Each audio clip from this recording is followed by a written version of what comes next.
for being here. I am Representative Sarah Crawford of Wake County, House District 66, and I'm really pleased to be joined by colleagues, members of the community, and others to talk about this very important bill, the Gabe Torres Act. This is House Bill 363. And I just want to take a little bit of time to introduce what this bill is about, how it came about. Back on October 13th, this past fall, 2022, the city of Raleigh experienced a horrific tragedy. And Gabe Torres, who was he was a military veteran, a Marine. He was a Raleigh police officer, and most importantly, he was a wife to Jasmine and a dad to Layla, who have both joined us today. And he was doing on that day what so many of us do every single day. We go to work, we get in our cars, and we drive to work. But on that day, as Gabe was going to work, there was an active shooter situation, and Gabe was fallen in the line of duty.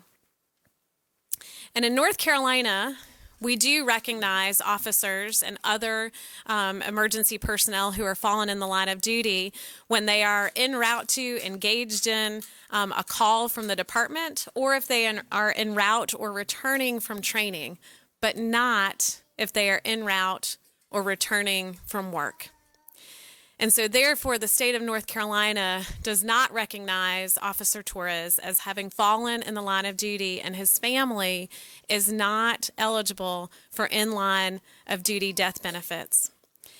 And that is what we seek here to do today, is to change that law and ensure that Gabe Torres is honored as the hero that he was, because what we know for certain is that our law enforcement officers are never off duty. They are always ready to respond, whether they're in their uniform or not, whether they're on their way to work or already at work. And Gabe deserves to be honored in that way, and we deserve to do that for officers and their families in the future. I want to recognize my amazing primary sponsors of this bill. This bill has received incredible bipartisan support, and we have with us, and you'll hear from each of them today, Representative Aaron Perret, Representative Jeff Zinger, and Representative James Robertson. And at this time, I'd like to turn it over to Representative Perret to offer some remarks. Thank you, Representative Crawford. I am Aaron Perret. I represent Southern Wake County in the House of Representatives. I just wanted to say that unfortunately it takes sometimes a tragedy like this to make us aware of improvements that we need to make in the law so we can support our police officers, our heroes, like Mr. Torres and the Torres family who's here today. This is just another example of our officers when they go about their normal day heading to work or a routine assignment, oftentimes can find themselves in a risk to their life or the life of someone else near them situation, which is why we always need to support our police officers and do whatever we can to make sure that they're taken care of and supported. I wanted to thank Representative Crawford for her leadership on this bill and my fellow primary sponsors. I wanted to recognize the Torres family that's here today, their bravery and sacrifice that we're all feeling. And I had a great opportunity to meet them and speak with them about Mr. Torres, his service, and share some memories with him last week, which I really appreciated. So I look forward to the passage of this important piece of legislation, and I will turn it over now to my colleague, Representative Zenger. Thank you. So, why is this important? Well, I think the short answer is so we can embrace the Torres family. It's the right thing to do. The bigger picture is, police officers respond when the call comes. End of story. They don't know what they're getting into, and that doesn't stop them from even thinking about that to go ahead and respond. This is an opportunity for us as the general public to tell the police officers we have your back. They always have our back all the time. They never don't. And so I'm very proud to do this. I'm very proud to embrace the Torres family during this time, but I'm also very, very proud to stand with the police officers who have my profound respect. I want to thank also Representative Sarah Crawford. She's really been great in running this bill, and I'm honored to be a part of it and to be here to support the police force. Thank you. Thank you so much for that. And I also at this time want to recognize my colleague, Representative Robertson, to say a few words. This incident did happen in Representative Robertson's district, and I know, really hit close to home for him. Representative Robertson. Good morning. Thank you, Representative Crawford and my colleagues who were primary sponsors of this bill. Thank you so much for the bipartisan effort to bring this to fruition. This is a great but sobering day for North Carolina. Officer Gabriel Torres gave his life while off duty. He had sworn to serve and protect. These are core values of our police officers as they commit to keeping our communities safe. To the Torres family, there's nothing that can be or replace this precious life. But I trust that Officer Torres is looking down with the reassurance, knowing that you have the support of the community that appreciated him so much. I also like to thank Officer Torres. I would like to think that Officer Torres would want us to support and care for the entire Hedingham community. 5 lives were lost, and many others' lives were forever changed. There is a ripple effect of mental health issues, financial issues, and fear. I continue to meet with Hedingham members of the community. It is our responsibility as a community to provide resources and care. Officer Torres believed that his community was one of those communities.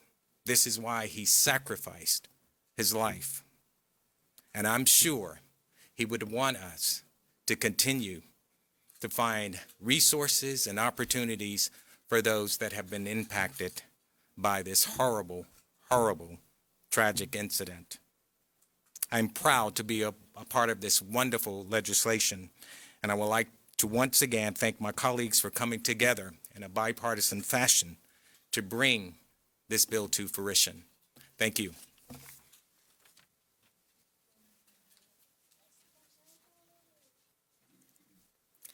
And at this time, I'd like to welcome David Rose from the Police Benevolent Association, who, when I first learned that Officer Torres was not going to be eligible for to be classified as in line of duty, I picked up the phone and called officers that I knew and said, please help me understand what is currently the law, what we can do to change it, and their support, and the support of the Police Protective Association has just been amazing. So at this time, David Rose from PBA.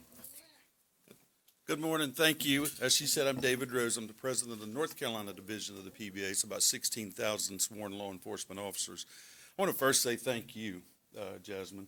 Thank you for Gabe's service and for your service supporting him. And thank you for allowing us to honor his life in this profound way. Thank you to the representatives that have already spoken. I think to reiterate what he says, this community supports its police officers, and that the police officers need that now more than ever. So thank you for that. We do appreciate that. So, and I don't think I need to talk a long time about what this incident exposed. It exposed a loophole that is glaring, and in our mind, it's simple. It's a simple fix. I sincerely hope we can prevent this from happening to another family. Any loss of life is devastating, hopefully this incident will prevent another officer's family from having to go through this. So we support this. Thank you for the support, and thank you again.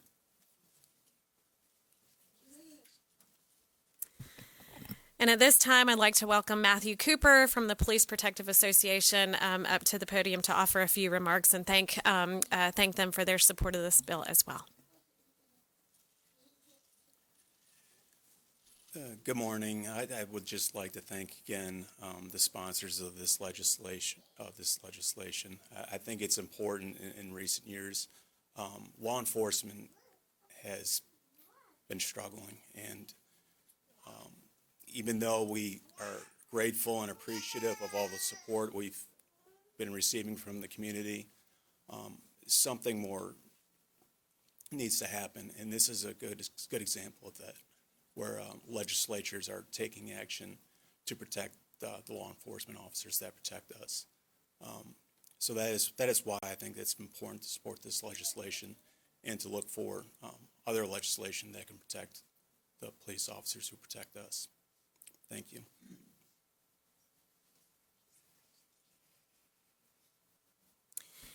And now it is my distinct privilege to welcome Jasmine Torres to offer a few remarks and talk a little bit about what this means for her family. Jasmine.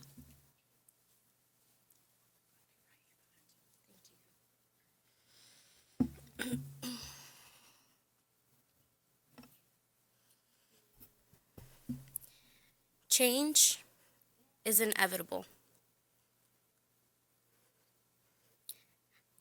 Growth makes all the difference.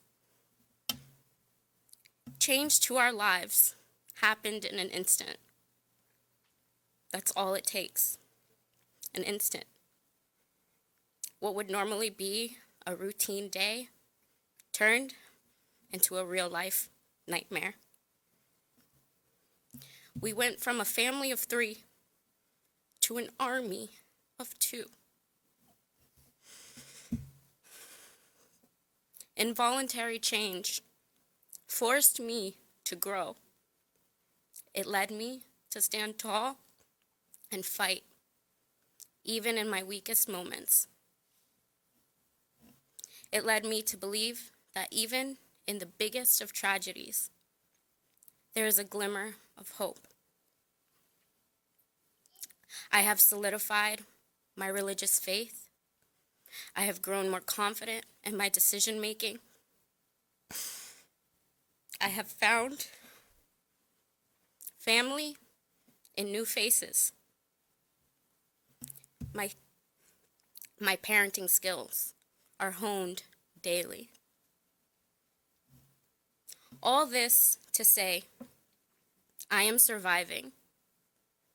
I am putting one foot in front of the other, even on the days that my feet know no direction. I feel certain strength that is not my own. I had to endure this painful change to lead to change that would benefit the lives of others than my own. Our current line of duty death benefit requirements reads incomplete. Change is crucial. Change is warranted. All it takes is adding a few words. Let's change the law. Let's get the Gabe Torres Act onto the House floor. Let's ensure that no other first responder family in this state is left with uncertainty. Let's let our heroes be heroes and honor them as such. Thank you.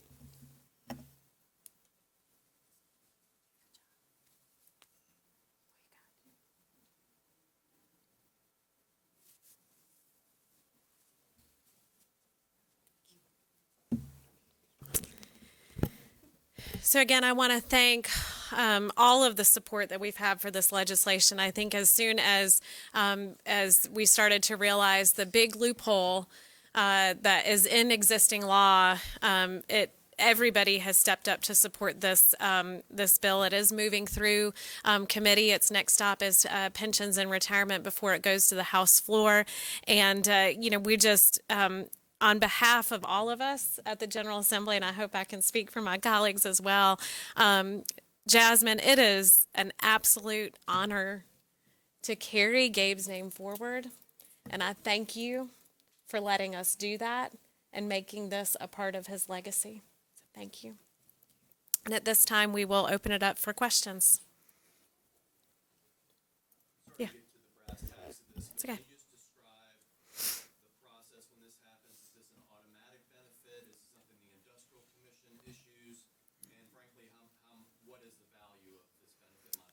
Yeah, so I will take parts of that question and probably open it up for my friends behind me to answer some of the more weedy questions.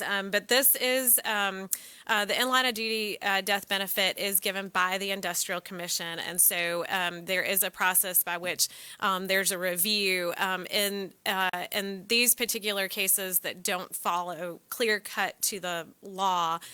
There's a much larger process, and unfortunately, what that involves is a lot of paperwork. And each time that paperwork is filled out, the family member has to go through painstaking detail about what happened. And I believe, and others believe, that it is unconscionable to make families live their worst day in order to make this happen. So this change in law would prevent all of that paperwork from happening, and it would go straight to the Industrial Commission to be awarded. The death benefit is $100,000 as written in law, and I will let my colleagues. Do you want to say anything more about the process, John? Yeah, I can. Okay. John Midgett, Director of the Police Benevolent Association here in North Carolina and Head of Governmental Affairs.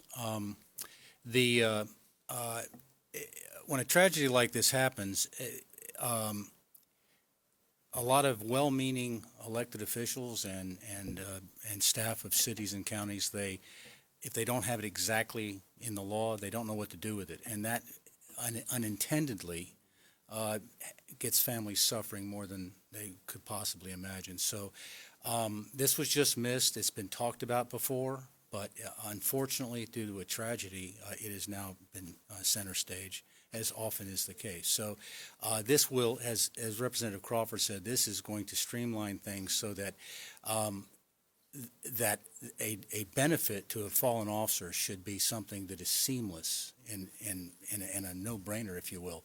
And this will have that message sent to the Torres family, as well as, once passed, every other officer that could find themselves in that situation.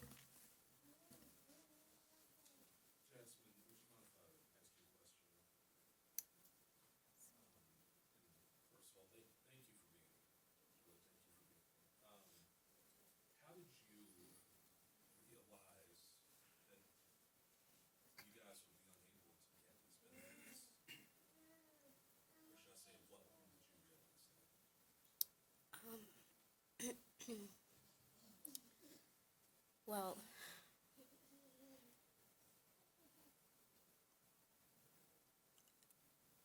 I had a meeting shortly after Gabe passed, and I was explained, I don't remember it all, but I was explained the benefits that would be available if he were considered line of duty. Later on, I received notices, I'm losing benefits with the city. I was not going to be eligible for these. It was still up in the air. No decision was made. And so I had to reach out to a few people and learn that my family is not immediately eligible and that this would take some time some stress, some fighting to get to.